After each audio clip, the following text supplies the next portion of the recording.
I thought I was just doing like a pilot, one episode for these people. And when I get there, they're like, no, we're doing 6 shows.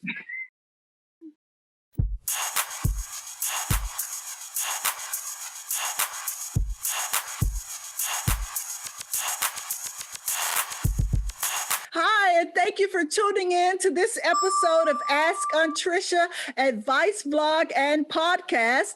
I'm Patriciatone, and today I have a very special guest for you. This lady is dear to me even before I even knew who she was, because she married my wonderful Facebook friend, and they have been married now for about 5 years. This wonderful woman, Crystal Porter-Bazemore, is an actress, a writer, a producer, and author. She has appeared on Days of Our Lives, Pearson, and Drop Dead Diva. Her current short film, Sound, has won over 47 awards.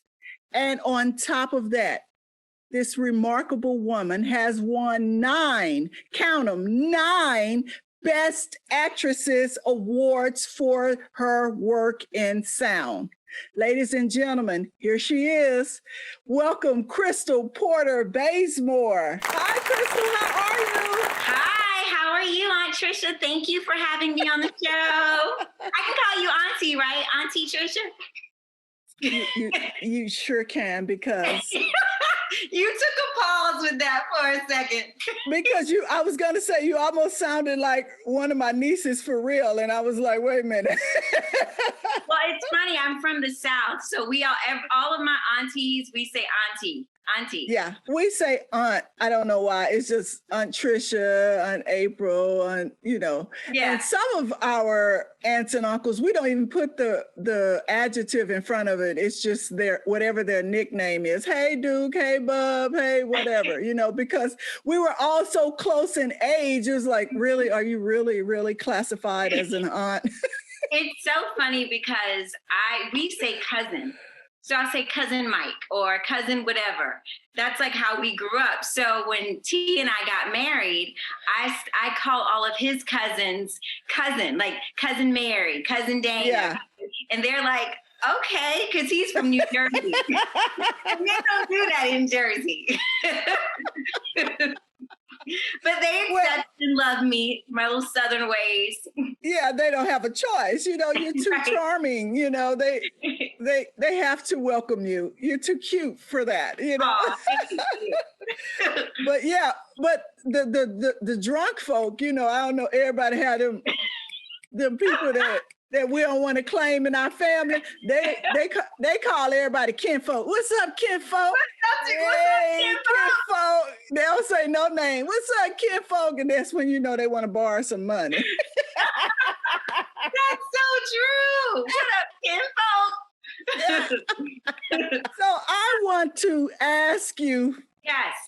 How in the world does someone win 9 Best Actresses awards? What does that feel like? It's really humbling. It really is. I think, when you are a creative person, you do it for the love of it could be art. For me, it's acting. For 9 festivals to first of all, award us 47 awards, but then to say, yes, out of all of the submissions that we have, and there's some amazing short films out there, we think that, we're going to give you Best Actress. It's really humbling. And I'm so grateful for it, because sound is our passion project. And above and beyond that, I don't think people really understood what it took to make sound from an actor's perspective, because there is no dialogue. You saw the film, right? I saw portions of it. How could you see portions? We need to send you the whole thing.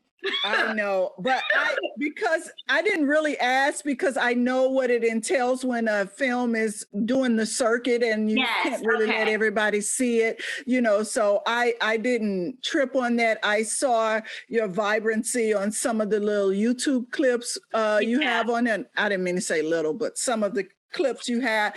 And as soon as you started speaking and talking, the one where you do the promo for the book you co-wrote with your friend, yeah. I knew why Twan married you. I was like, oh, well, thank you. And Yeah, he's an amazing person. So I think, by that same token, we both lucked up in that regard. Yeah. And I'm grateful that he even wanted to give me the challenge of sound, the lead role of sound. So just to kind of bring you up to date a little bit and your viewers, sound is about a woman who ends up losing her hearing in a car accident. And then it comes back at deafening levels, which is a real thing. It's called hyperacusis. And so there are only two people in the film, myself and one other actress. Her name is Jennifer Alton Beecham. She's my good friend. She's also in The Recipe, which is our next film coming up. But she plays the role of a nurse who actually calls me on a video conference call on the phone. That's the only dialogue. She leaves a voicemail, or I should say a message, but it's a video message. But there's no dialogue. So I never say anything for the 14 minutes that I take you on this journey of this woman losing her hearing and then regaining it at deafening levels. And so, one, to win those awards and to not say a word means that I was able to give an audience everything I needed to give them through my emotion. And for an actor, I mean, it's a challenge. It is the most challenging film that I've done to date, but it's also the most gratifying because it lets me know that I can tell a story with an amazing director leading me without saying a word. And secondly, because I'm the protagonist in the short, but the antagonist is sound.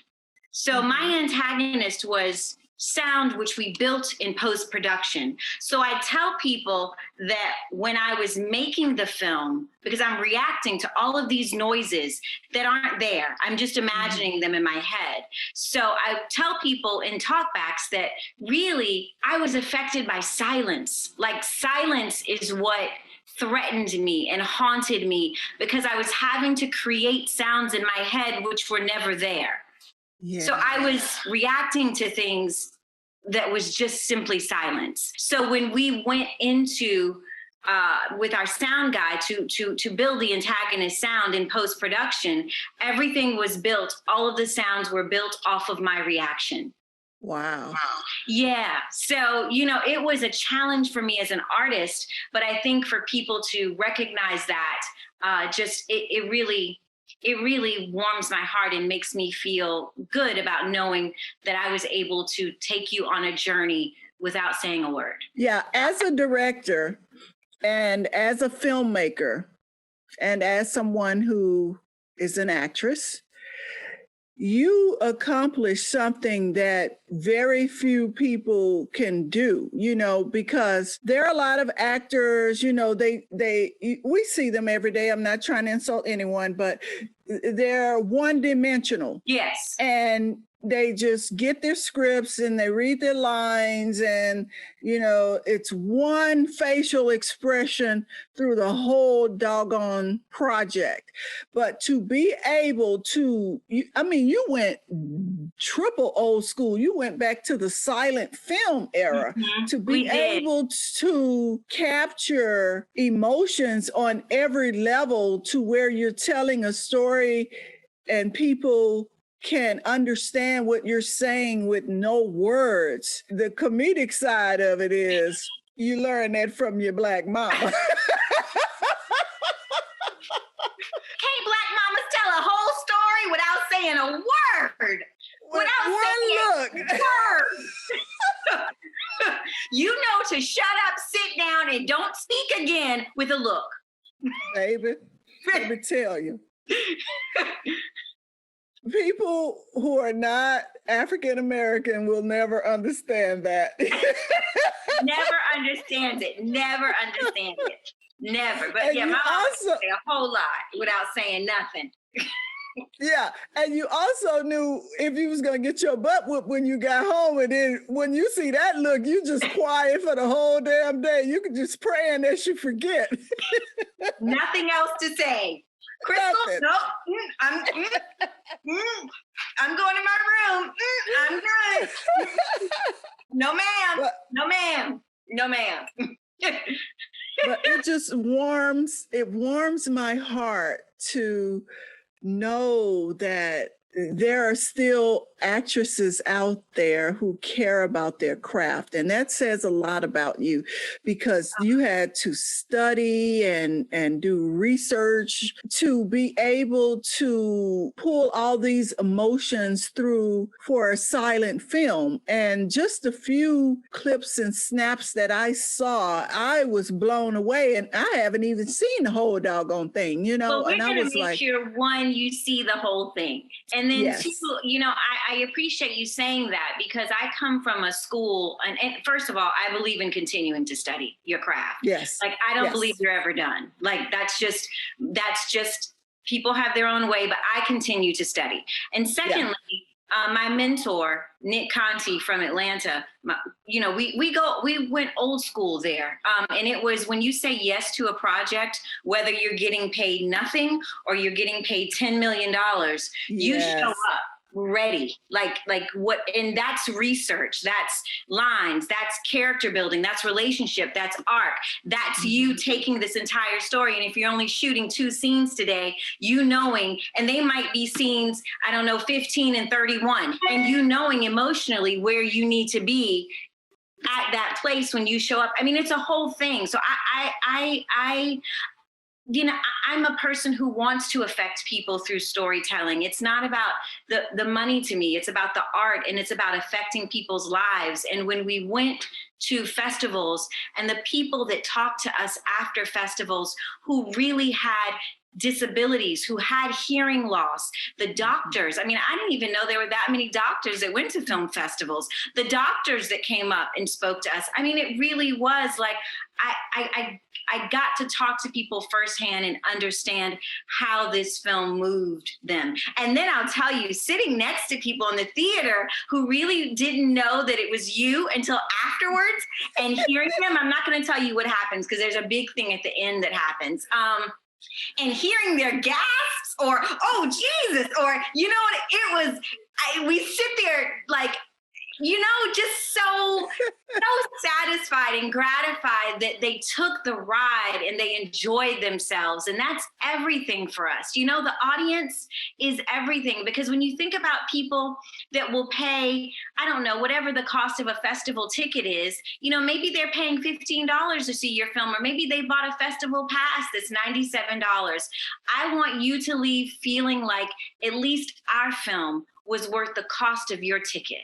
Do you know what I mean? That means Absolutely. A lot to Tuan and I. Absolutely. I think that you hit on one thing. I know the reason why your husband and I became friends, because we were always talking film and the next step, and talking, continuous training and asking questions. How do you do this? How do you work that? And so we just both realized that we probably love filmmaking more than anybody we ever met on social media, because we had the longest conversation just about scenes and lighting and color. See, I love the coloring. So that's where I think he was even shocked. He was like, oh, really? You're interested in coloring?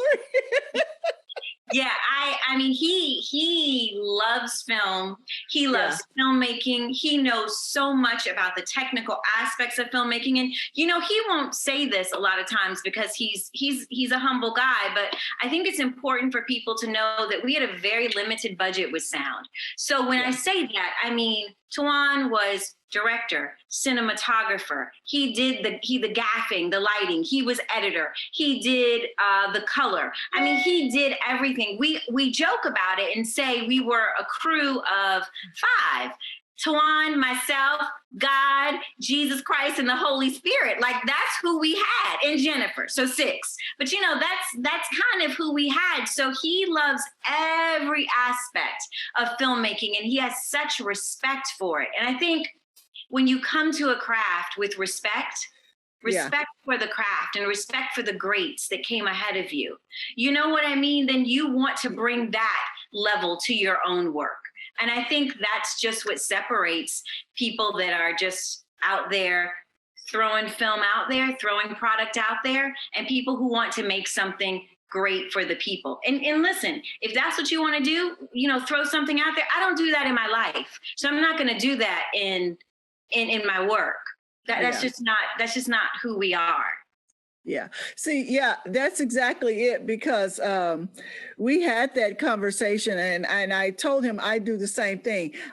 When I do my projects, I'm directing, I'm producing, I'm casting, I'm editing, I'm lighting, I'm blocking, I'm gaffing, post-production, pre-production, post-production, everything. It's hard when you don't have money. So I just valued the finished product. So I said, hey, I have to learn how to do all of it. And you take a different mentality to filmmaking when you have to learn every step, and Absolutely. That's what I like about him. Yeah. And much respect to you for that as well, because this is what I think when you do get the funds, because that's just right now.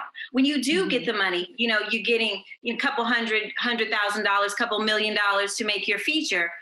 If you need, you will then understand the department. So if you need to jump in somewhere, you already know how to do it, and with a grace and a respect for everybody else who's under you, who's in that department. But you don't mind getting in there with them because you know what to do. And I think that matters too. Like Tawan will tell you, there is no job that is above him. Like on a film set, he really means that. Like there is no job that is above him on a film set. And, I learned that from him, and I have a lot of respect for that. And I now am that way as well. As actors, they tend to not want us to do anything but act, because if talent gets hurt. But if, it's one of my friends' projects or something like that, and I'm acting, I don't mind jumping in where they need a little help too. Why not? Like, we're all on the same team. Yeah, but as a director and producer, we put the talent in a bubble. And that's because, no, I'm going to tell you why. On my set, I'm not going to speak for everybody else. I want my actor to be focused on the lines, the scenes, the emotions, and everything while we're setting up for the scene, because I don't want them distracted. I want them in character. It bothers me, just me, when other people are around and they may say something to bother, upset, or make the actor feel in a certain way during the shooting, so you don't know what words may trigger an unwanted energy. Right. Tawan is the same exact way. I know that he's the same exact way. The only thing as an actor, I can tell you, my only big, I have to take, I've had to do this a couple of times. I never want anyone to give me direction other than the director. And you will find that on certain sets, some actors who might not be as experienced or other people in other positions that might not be as experienced might jump in with a direction, potentially maybe this would work, or a direction. I cannot, I don't want any direction from anyone except my director. Yeah, I agree with that. And, that tends to happen sometimes on indie sets or sets with lower production value.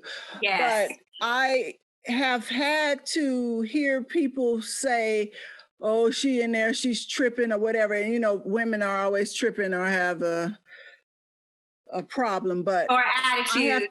Yeah, right. I have to say, hey, I'm directing this. I need you all to listen to me. If you're not going to listen to me, then you need to go. And it's so funny that Tawan says the same thing, but it's so funny to me, even as a director, that you have to say that, because again, the old school that I come from is you show up as an actor. My job is to show up knowing my character, understanding my relationships, knowing my lines, and having made choices that the director, if they want to see something else, can change. And so my job actually is to take direction from the director. That's my job. That's my job.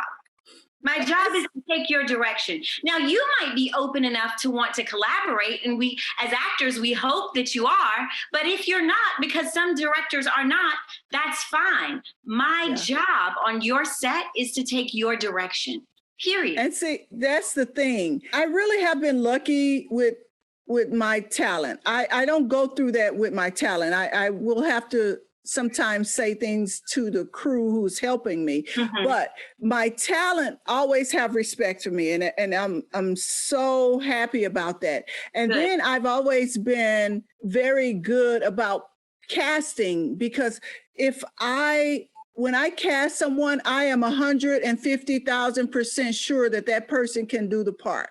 Good. And I don't have to do so much work as to say, okay, ooh, I want you to go, or I want you to go, I don't do all that. I give you the role, you rehearse it. When we rehearse it, if I see something I don't like, I'll say, hey, work on this part, maybe give me this type of emotion, or think of a idea, you're alone on a beach, a sign like that or something. But most of the time, I let the actors be actors. You better call me for your next production. You better bring me on your set.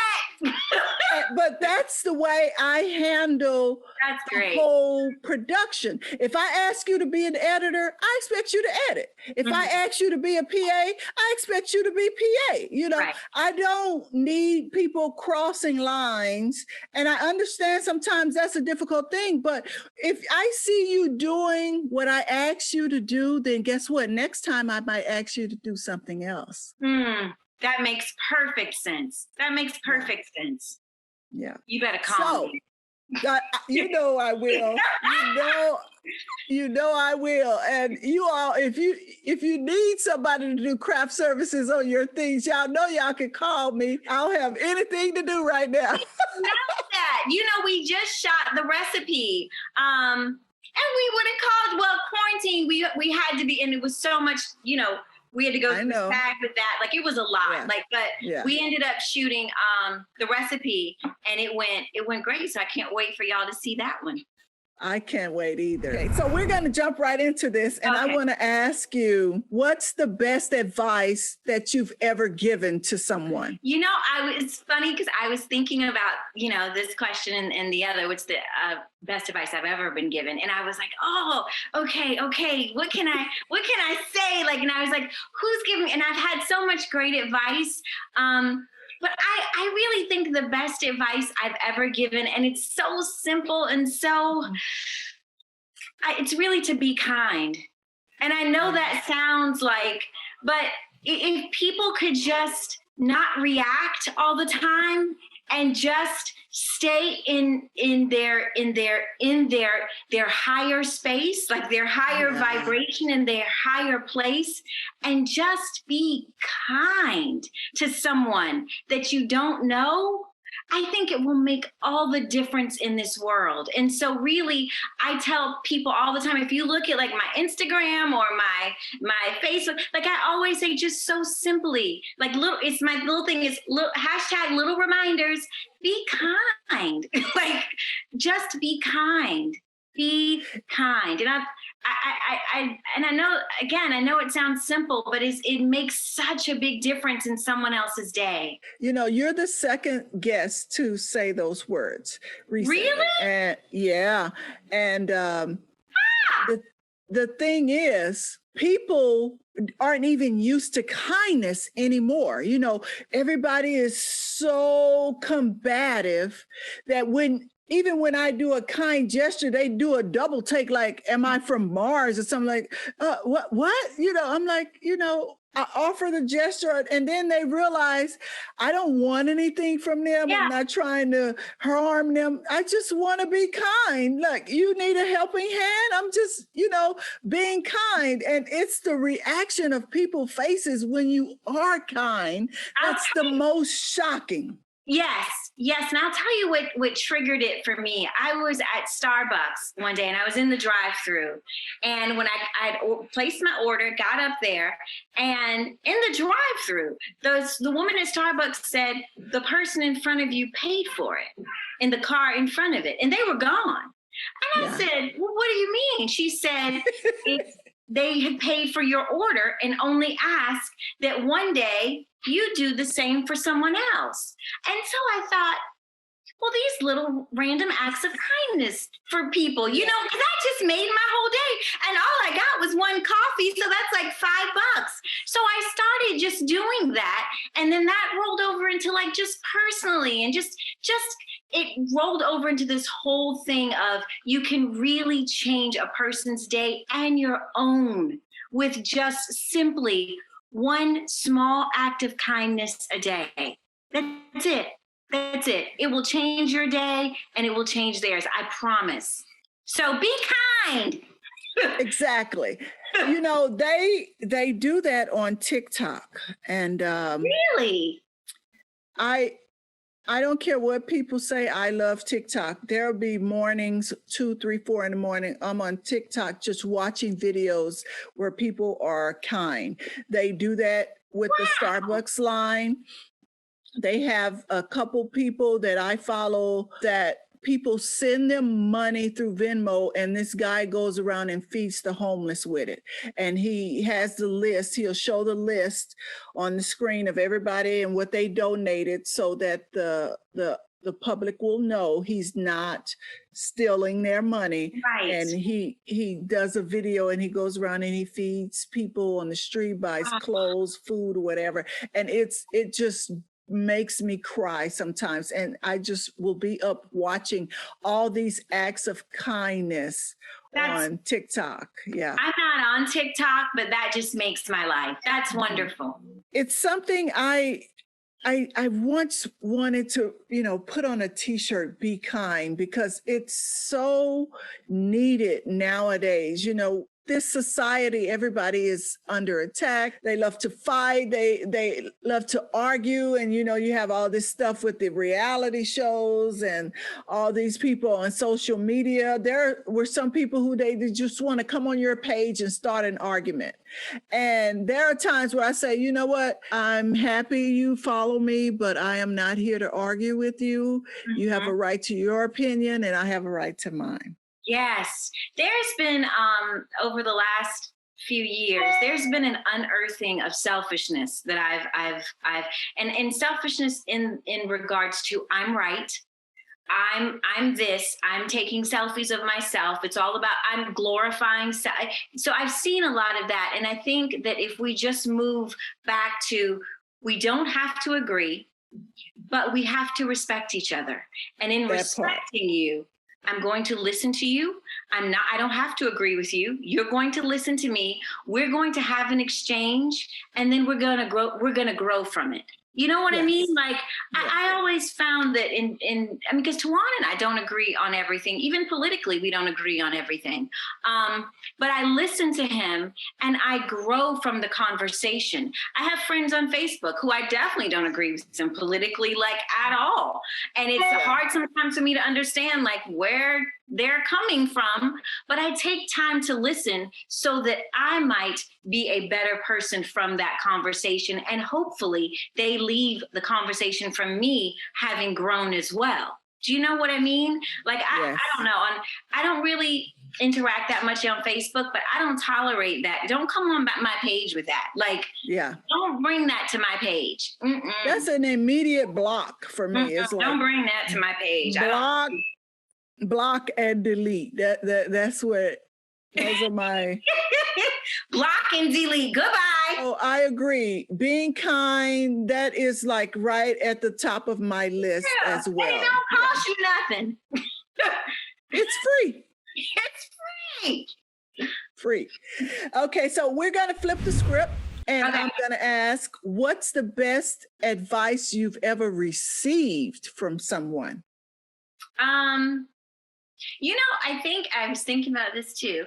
I think it's from my husband, and it's just, from Tawan to show up, having a value in what you show up with as a contribution to. So I don't look at it anymore as like, oh, I'm auditioning for this, and I am hoping that I book the role. No, I'm showing up with my contribution. Yeah.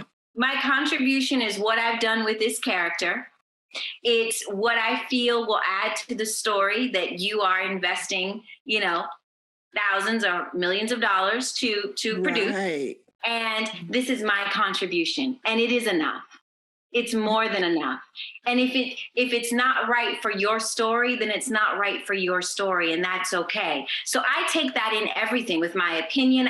I have just come to value what I bring to the table more, because I look at it as this is my contribution of what I have to offer, and it is good enough to be at a table with you. That is absolutely great, because what you just said just made me think about something. When I had some people in the industry trying to help me out, right? And I went and did this show, directed this show, and it was a talk show, sort of like Entertainment Tonight. And when I got there, I thought I was just doing like a pilot, one episode for these people. And when I get there, they're like, no, we're doing 6 shows. I'm like, 6 shows? Apparently, I have been misled. Wow. And I did not follow my gut feeling, which was to say, no, this is not for me, and leave. I stayed there, and it was the worst thing I could have ever done, because they asked me to direct, but they didn't value me as a director. And so when I asked the guy, I said, okay, who's my stage manager? And this writer girl and him, they looked at me like, who the hell do you think you are, a stage manager? We don't have no stage manager. Well, how the hell you gonna do 6 shows? And I stayed there, and then the god-awful thing happened. The camera guys, some kind of way, they weren't able to be on their mark. As I'm looking in the monitors, I'm telling them, I'm saying, hey, you guys are not on your mark. The talent is not looking directly into the cameras. And so by this time, the financial people showed up, right? So now the executive producer is on 25. Right. And his insultation mode to me has skyrocketed. And so while I'm trying to fix the problem with the crew, he's telling me to just start. And I'm like, but wait, they're not, the cameras aren't right, they aren't set, blah, blah, blah. Just start. So now I had to not be myself and just start. So we're shooting something that I know is not a good product. And inside, my heart is dying, as every time I call out a shot, I feel my light going out inside of me. And I really wanted to walk out, because it was useless. Here's the thing. One, they hired you because they knew you could direct the show. So if you've hired me because you know that I'm capable, let me direct my show. I always believe in trying to talk things out, but especially in this industry, I understand the grace of no, and that's grace for myself, because I've come to know that God is my provider, not this job, not a man, not any. God provides for me. Right. So if I decide to say no and walk away from this project or this job, or I decide not to go, I'm always taken care of, always. And I think when you really know that and you walk in that faith, your life, I know for me, my life has changed. I mean, you have so many things coming to you that because you believe in something higher than self. I mean, I won't talk religion here because, this isn't the platform for it. No, I talk religion. Oh, do you? You can talk anything on my show. When you know God is your provider. Yes. Yeah, no just means yes to 100 other things.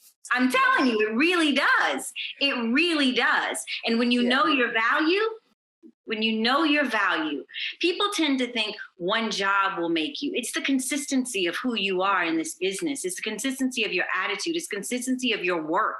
It's the consistency of your talent. You know, and I will say this, and it really, I worked with Loretta Divine, who I adore, on a, she is amazing. I worked with her on a play, and then awesome. I worked with her on a television show. And I say this to say, Loretta Divine was the star name of the show, right? Like there was no one larger than Loretta Divine. Yeah. She was always the first person there. Mm-hmm. There was no one's name in that show that held a greater star power than Loretta Divine. And she was always the first person there. Well, that's why she's a star, though. You understand what I'm saying? So that work ethic means everything. That consistency means everything. And those little things, I think if you're able to get into rooms with people, whoever they are, that you think are legends, who've been in the game a really long time, who are great at what they do, if you just watch how they do it, that's how they've been able to stay there for so long and sustain. That's why people still want to work with them. Yeah. And that's the thing. I was so down about that project because overall, if the cameras had been in the proper position, that would have been pure magic from me. Wow. You know, I did my job up to that error. You know what I'm saying? But the fact that they were so unprofessional to me and degrading, and I'm sitting here thinking, why the F am I here? You know, I don't let people treat me this way. And I was so hung up on feeling that I would be disappointing the guy who referred me. And that was just the biggest mistake I could have ever made. So, you know what? I don't say it was a mistake. It was a learning lesson.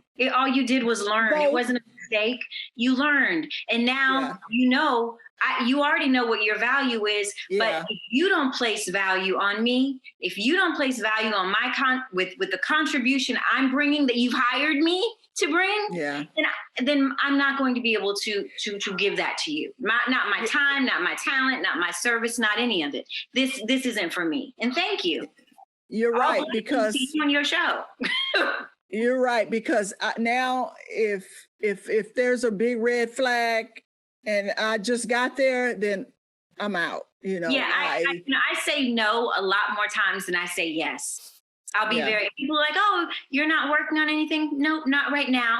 I don't even say I've turned down 3 films. No, not right now. Mm-mm. No. Yeah, no. I had, while I was prepping for this show, I had this guy, another Facebook guy, it's like, oh, Patricia Tone, we want you to help with this project, and it's a documentary, and this, and, you know, we think you'll be good for it, and I watched your work, you know, building me up. I'm like, yeah, I already know what I can do. What do you want, you know? And so he's saying all this stuff, and then it's for free. And I'm thinking, that's a lot of freaking work to do for someone that I don't even know. Yeah, no. And once I turned him down, and you say you had all this respect for me, but you haven't even liked my show, shared my show, congratulated me on my show, but you wanted me to work for you. Yeah. And that just shows me that I made the right decision, because you really didn't respect me. You just wanted to get my skill set for free. Yeah. And I'm not a freebie anymore. No. Oh, no, me either. And I tell Tawan that, like, people will call him, you know, for, oh, can you color this for this amount or that amount? And I said, you know what? No, don't be afraid. If you want to do it, cool. If you don't, tell them he won't do it. And I'll tell you why. Because the thing we have found is in making our own films, Because when we bring on people, that's why we bring on very little. When we bring on people, we have the money to pay them. Because here's the thing. I have found if you want something, you will find the money to get it. And that's even with my projects. I give the people the option to make a decision. I lay everything out in my description. I'm paying this much for this role, this much for this position. This is ultra, ultra, ultra micro low. And if you want to be a part of the project, it's up to you. I'm not going to cry. But I don't ask people to do things for free. You know, it's on them. And if they don't come, then I do it myself. You know? Right. Yeah, I believe, and you know, a lot of times it's not all about the pay. I've taken on projects that they had no budget, and I just wanted to work on the project. But I'm saying I have. But that's a difference. That's a difference. I will say, I think people who want color, they can find the money. If you want something, you can find the money for things you really want. So if you want my husband to color your, and he's moving out of that, but for color grade, I was like, T, let him find the money. And so he would go, you know what? All right, I can't do it for, I don't know, I can't do it for $2,500. But I'll do it for, let's say he wanted $5,000, but I'll do it for $3,000. So you understand what I'm saying? I mean, he works with them, but you gotta come better if you know what I'm giving you is worth far more than what you're paying. And my thing is, I started looking at projects the way people live their lives. If you want a pair of sneakers, you're going to pay for them sneakers. You cannot go in that store and say, hey, I only got $30. I know these cost $150. They're going to call the police and lock your ass up. You have to pay. People pay for what they want. That's very true. I had to tell someone that because a lot of my friends, I'm, you know, financially lower than most of the people I know. And I'm not bothered by that, but I didn't realize that a couple of them, well, they're past friends now, looked down upon me because of my income. And so one day, one girl said, oh, it don't matter. Tricia don't matter. You could just get her this and that. I was like, excuse me? It does matter. It matters. Absolutely. Just because I don't make your money doesn't mean I don't have good damn taste. You know, I'm a cultural person. You know, I'm not nobody that doesn't have values. You know, it was just so insulting how people think they can put you in a box based on your income. And I'm thinking, well, I might not have money, but I have class. Right. And apparently you have none. Zero. And T and I, it's funny because we were just talking about this, how this industry, because what we do is a job, make no mistake, like it's a job. We're fortunate because we have fun doing it, but it's a job. But this industry, if you and I, let's say you and I are in a show together, and then you go on and you become a series regular. Well, I'm not a series regular. I'm not on your level anymore. So you might decide you're not going to talk to me anymore. I don't get that. Like, I really don't get how this level thing works. If I was cool when I was just, I don't know, a guest star, why am I not cool with you as a series regular? If I got 5,000 in the bank and now I got 5 million, I should be the same person. I mean, that's really how I might evolve and grow. But if I liked you then, I'm gonna like you now. Like, I don't get that. That makes not a bit of sense to me. And the thing people need to realize about this industry is it is not predictable, honey. So you might be a series regular this year, and come next year, you might not have a show anymore. You just took that out. You just took that out of my mouth. I was finna say that. Your show might not last, boo-boo.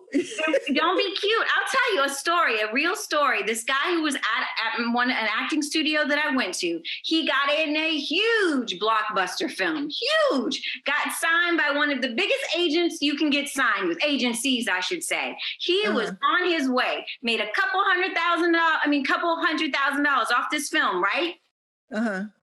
3 years later, he was working as a security guard at Paramount Studios.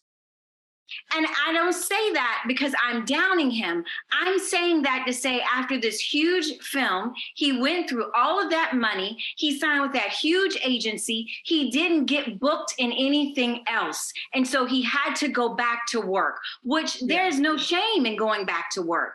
But don't be a big head in the in-between time, because you don't really know where it's going to take you and you don't know who you might need.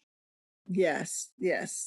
And it's funny because, you know, even when I was going through my low times after graduating undergrad, you know, and I was having a really, really rough time and going through homelessness, and people were just moving away from me like I was a black plague or something. And then years later, you know, they see that I'm still in LA and they're like, oh, you're still here. And I'm thinking, am I supposed to die because I just went through a storm? Am I supposed to evaporate because you didn't help me or say hi to me? No, baby, peace and hair grease. I'm not, it was just a situation. And it wasn't permanent. Being at the bottom isn't permanent, and neither is being at the top. It's a journey. It has ebbs, it has flows. Yeah. So wherever you are on that journey, let's have respect for each other. And like, I don't know, if you knew me when I didn't have nothing, and we gonna be cool when I got something. Like, why not? Yeah. I don't get it either. I don't get it. Everybody wants to be the only person to do this, to be this or do that. You can't be the only person, fool, because there's a million people in the world, a billion people. And who wants to be the only one? I want to be able to sit at the table with my friends and we all eating good. We all living good. Why not? Yeah. And they want to be the only one, but they go home popping pills and drinking this and smoking that. And I'm like, baby, I sleep good at night. Okay, me too. That's a whole nother episode. I was about to say, I ain't going to even go to that road. That's a whole nother episode. Yes. You have been a delight, my dear. I know. Enjoy this.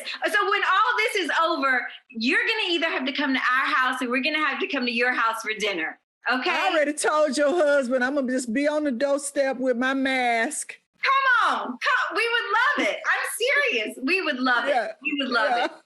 We would love it. I told him because, you know, he was kind of shy. I can't remember exactly what I said. Oh, he said like, yeah, I found somebody to put up with me. And I was like, let me tell you something. If she with you and you know me, then I know she cool. Oh, thank you. You know, I'll tell you this really quick before we go, because I've met such cool people that were his friends before we got together. You are one of them. And another funny story, my current manager, her name is Shelly. Shelly is from New Jersey. So she was thinking about repping me. So, you know, we had a phone conversation before we met in person. We were on the phone for over an hour. When we met, and Shelly, she's just wonderful. When we met in her office, I was there for 3, and she's from Jersey. So Tawan's Jersey, like literally her town was one town over from his. And she was like, I normally don't do this. She's like, but I really want to rep you. I want to meet your husband. Like, but everybody that I've met or any association has always been so good. And he's talked about you so much, but to just meet you virtually, like it's just been my pleasure. And I really want you to come over for dinner for real. I am for real, because you know I'm from the South. I love to eat. We love to eat in Texas. So do I. And he is a great cook. My husband's a great cook. He doesn't tell you that. Shut up. No, he didn't. I am not the cook in the house. He is. He's an amazing cook. Amazing. I maybe have 3 dishes. maybe. But he comes from a maybe. I mean, we pushing it on the 3. But he comes from a family. One brother is a preacher. The other one's a chef. His mother is an amazing cook. I mean, and they cook. Like, he loves to cook. Wow. So when you come over, he'll be the one cooking. Whoa. Okay. Yeah. I'm waiting on that. I love to cook too. I get that from my grandmother, but and I was thinking, November is coming up for Thanksgiving, and I'm already thinking about turkey and dressing. No, and it's getting cold too. I know. It's like Again, I have had the most fun I have had in a long time. Oh, good. Okay. So, and I want to thank you and thank him, because when I called, I said, I was like a little kid hiding in behind the curtain. Do you think she would want to do my show? Are you kidding? I'll do your show again and again and again. We have to work together. Like, it's all love. Thank you so much for asking me. I'm in utter appreciation. And I thank you. And I will talk to both of you and be over for dinner real soon. Yes, so thank please. you. Absolutely. Have a good rest of your day. You too. Okay. Bye. Well, I want to thank Crystal Porter-Bazemore for being my guest today. And I thank you for tuning in and watching. Please remember to like, comment, share. Also, hit that subscribe button. I'll see you next time on Ask Aunt Tricia.